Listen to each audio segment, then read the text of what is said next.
Chapter 11. Behemoth. Isaiah came hobbling down a snowy incline at a jog, ungainly on his bad ankle.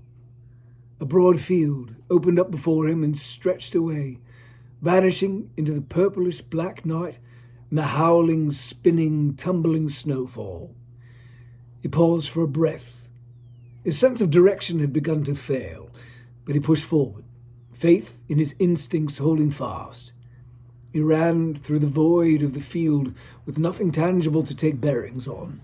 He felt like a sailor on deck in the mouth of some raging hurricane, and physical exhaustion was bringing him a distinct sense of vertigo. When large, indistinct shapes materialized out of the night, he slowed. When the forms of neatly ordered black crosses became visible, he stopped and stared hard, thinking he was heading into some kind of graveyard for German war dead. It took him a long moment to realize that the things before him were snow-covered plains. The top wings of the Albatros D-3 biplanes, their bodies and rear wing elevators were buried in nearly a foot of powder. The black, iron crosses he had thought represented dead men were paintings on the side of fuselages and rear vertical fins. Isaiah's diagonal approach to the line of aircraft had given the illusion of headstones vanishing into the distance. He could make out at least 10 fighter planes lined up wing to wing, disappearing into the night. With their odd crust, they looked like some museum arrangement of mammoth, extinct, taxidermied corpses, like the ones he'd seen in the Museum of Natural History in New York City, lying in state, frozen, vestiges of a world that was now gone. Isaiah briefly lost himself in the memory of his fateful day in that museum, what seemed a lifetime past. Black Betty came out of the dark, sprinting toward him. Isaiah turned in time to see her coming, but not in time to avoid the impact. His legs swept out from under him, and he hit the powder in an explosion of fur and snow. Black Betty straddled him and licked his face. He swore the big bitch was smiling. Isaiah pushed her away and stood. "Goddamn, girl, you gotta be a little more gentle in your approach. You have to break me one of these times."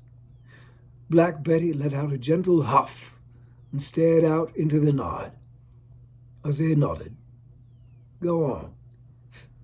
Happy to follow your lead for a bit." Betty seemed to catch his meaning. She trundled along through the deep snow, Isaiah following. After some 50 yards, she stopped and let him catch her. When Isaiah reached her side, he found her stock still, hackles up, eyes and ears intent on something out there in the dark, beyond his senses' ability to perceive. He searched the night and saw nothing. His breath was the only thing he could hear, besides the howl of the wind, and he tried to stifle it, paranoid for a split second that it would give away his position. He pushed away the neurosis. Anything close enough to hear his breath would have already slit his throat. Then Black Betty was on the move.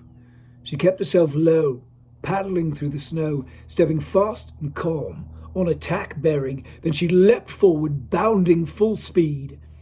Isaiah stood and ran after her, trying to keep pace, but she moved with grace and power no human could hope to match. As they ran, Isaiah saw a massive shape rise up out of the gloom. Black Betty tore a path straight toward it. It towered up before them, looking like a dinosaur-age whale's mouth rising out of a frozen ocean. The opening of the massive hangar stretched over 100 yards wide and gaped 50 yards high. As Betty disappeared into it, Isaiah slowed his approach, peering into the depths of the bay. Rafters and beams spider-webbed up, arcing to the ceiling, forming a network of crisscrossing steel to support the vast, snow-covered roof. As he got closer, he began to make out the rounded contours of the inhabitant Zeppelin airship's huge silver nose, staring out at him from her lair. Suddenly, from the darkness of the hangar, Isaiah saw flashlight's beams explode on, flashing dull yellow, catching Black Betty in its rays. Her bark echoed hollowly in the gloom, followed by a shriek from the darkness beyond the torch's light. Then Betty collided with the flashlight and sent it spinning away. Isaiah heard the crash of someone hitting the ground, followed by a second cry of terror. Isaiah ran toward the sounds of violence, saber ready, picking his way around and through the massive Zeppelin support beams until he found Black Betty under the airship's central gondola, pinning a man beneath her. A growl rumbled in her throat as he cried out and fought in vain to push her away. She pressed her chest down onto the man, baring her teeth, flashing them in the darkness, and he stopped fighting, frozen. Isaiah approached slowly. He picked up the torch and turned it on Betty and her prize. "What you got there, Black Betty? He alive?" "I'm alive. As God's my witness, I'm bloody alive," said the man. You won't keep it that way. I suggest you calm yourself. Let me take a look at you. Just make sure you ain't lying." The man held up his hands. They trembled. "Right, of course, right." Isaiah clicked his tongue. "Come on, girl, come." He gently pressed on her flank, and Black Betty eased up, taking her weight off the man's torso. She stood over him, hot breath steaming out and hitting his face, bright teeth inches from his neck. Isaiah ran the flashlight over the man, revealing dirty British fatigues with a lieutenant's badge on the collar and cannonade pins of the Royal Artillery Garrison on his sleeves. There was no blood or sign of mortal wounding on him, and his skin had a fresh red glow to it from the pumping blood and adrenaline coursing through him. If he was not alive, he was hiding it well. "Let him up, Betty. Let man up." Black Betty stepped back, satisfied, and circled out into the hangar, searching the dark for anything else she might find of interest. "You're not French," the British artillery lieutenant said. "I reckon," said Isaiah. "With the uniform, I thought perhaps you were French-African." "American." "American?" The man looked up at Isaiah. "That's not the strangest thing I've heard these days, is it? Be a good lad and turn off the torch. Wouldn't want to invite anything else in here from out there," he said, gazing out of the Zeppelin shed into the night.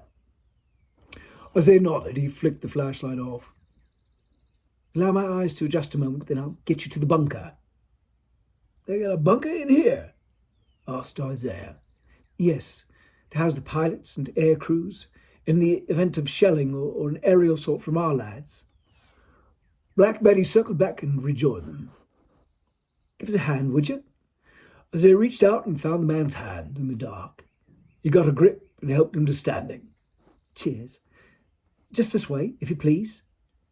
Isaiah and Betty followed the man through the hangar, beneath the Zeppelin's silvery grey panels. The airship was as big as any ocean-going vessel Isaiah had ever seen, stretching some 150 meters in length.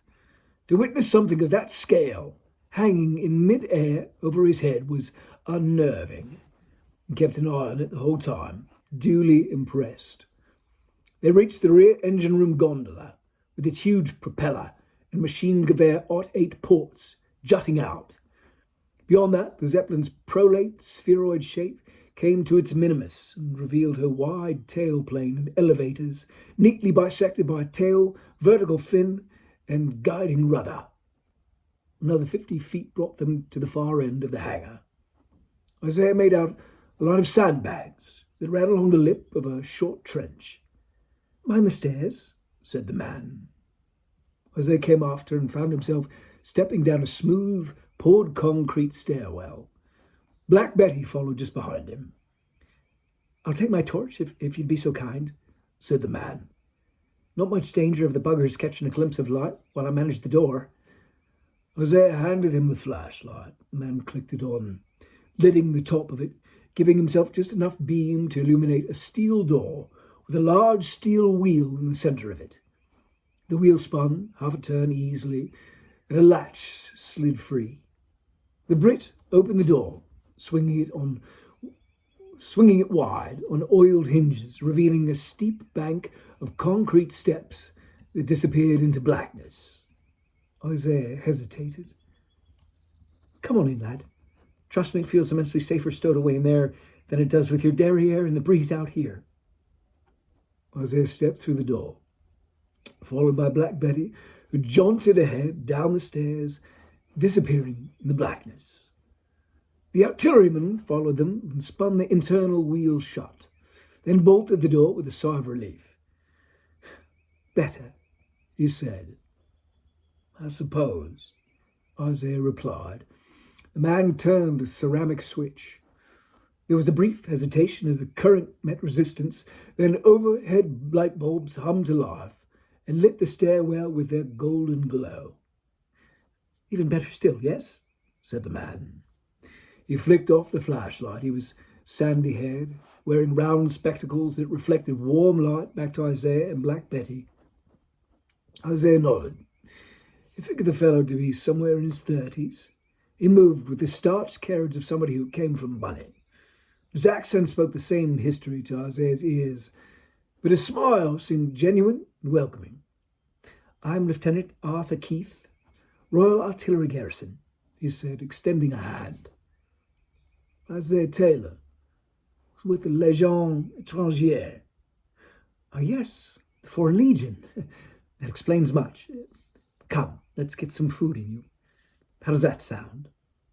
Well, it sounds better than the alternative. As they started down the stairs, he noticed Isaiah's limp. Oh, good heavens. You got a nasty one there, eh? I suppose that's a word for it, Isaiah replied. Well, we're in luck then, Mr. Taylor. The Germans have left us plenty of kit to work with. We'll have you right as rain in no time. Mm-hmm, said Isaiah. They reached the bottom of the stairs and found a long hallway with doorways off to each side. Black Betty poked her head out of the centermost door. As Arthur led him along, Isaiah glanced into the rooms and saw rows of bunks with random bits of kit and rifles stowed beside them. Enlisted men were all on this level. Next one down was other ranks and the hospital. Bottom floor is the officers' quarters. 3 stories down? Asked Isaiah. Quite. The Hun is an industrious and fastidious fellow, is he not? I'm guessing it wasn't Huns that dug this motherfucker out. Yes, you are correct. Most likely dug by prisoners of war. But they did a dilly of a job with the architecture and the pouring of the concrete. On the second level, Arthur led him into a spotless infirmary. Have a seat and let's get that boot off, eh? And see what's what. Isaiah set the saber down on the cot and sat next to it. Black Betty circled once, then lay on the concrete floor beside him, brown eyes glancing up. Isaiah looked at the caked gore on the boot leather and sighed. Let's have it off, Mr. Taylor. Wishing it different than it is will only prolong the suffering, said Arthur. Isaiah looked up at him, then reached down and slid the knot free. He loosened the entirety of the laces, then pulled the boot off, wincing as its throb knifed through him, vibrating all the way up his leg to his lower back. Motherfucker, Isaiah managed. Yes. Isaiah's sock was saturated with blood. Would you like me to remove the putty and sock? Asked Arthur. Isaiah nodded. Yes, sir, if you would. Arthur reached out carefully and undid the bloody blue putty that wrapped Isaiah's calf. Unwinding it gently and setting it aside, he rolled the pants leg up and took hold of the top of Isaiah's bloody sock. Here goes, Mr. Taylor. Think of something cheery. Nothing comes to mind. Well, think of something uncheery, or just stiffen your lip and muddle through. Isaiah nodded. Arthur carefully peeled the sock off until the lion's claw marks began to reveal themselves, fused by coagulated blood to strands of wool and remnants of Caitlin's cotton bandaging. Arthur winced at the gore. Well, here goes, lad. Isaiah gripped the steel frame of the cot. Arthur pulled the sock. The wounds gaped, weeping fresh blood as the bandage pulled free. Isaiah sighed in pain, breathing deep through his nose, trying not to pass out. All right, lad, all right. Worst is over. It ain't. Isaiah studied the ugly wound.